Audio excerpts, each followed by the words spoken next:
Šiandien Vilnių po savo kojomis gali išvysti visi. Tiesa, ne visi. Tie, kurie neturi aukščio baimės ir yra ekstremalių pojūčių mėgėjai. 360 ore. Taip vadinasi naujoji aikštelė, kuri ratu apveda aplink televizijos bokštą, pavadinta ore, todėl kad eidamas stiklinėmis grindimis jautiesi tarsi eitum oru. Tikimasi, kad tai pritrauks lankytojų. Manau, kad tai tikrai padidins srautą. Šiai dienai mes turime virš 150 000 lankytojų per metus, tai aš manau, kad dar tas srautas padidės. Apžvalgos aikštelė yra 160 metrų aukštyje, todėl į ją pakilti reikia drąsos, sako televizijos bokšto pramogų instruktorius. Pirmas dalykas, tai grėbėmės už turėklų visi.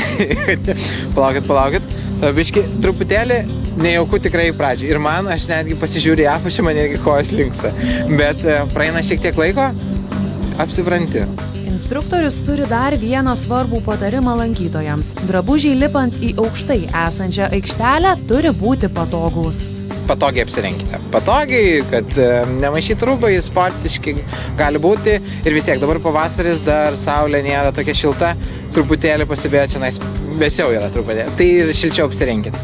Pirmaisiais potyriais naujoje televizijos bokšto apžvalgos aikštelėje dalijasi pramogą išbandęs susisiekimo ministras Eugenijus Sabutis. Iš tikrųjų nebaisu, nes tikrai konstrukcijos stiprios, atlaikys ne vieną, ne du ir ne tris žmonės ir turbūt pats geriausias jausmas yra tas, kad ne tai, kad ne tik nebaisu, bet labai įdomu, nes įdomu pamatyti Vilnių truputį kitaip. Įgyvendinti apžvalgos aikštelės projektą nebuvo lengva dėl televizijos bokšto istorinės ir kultūrinės vertės.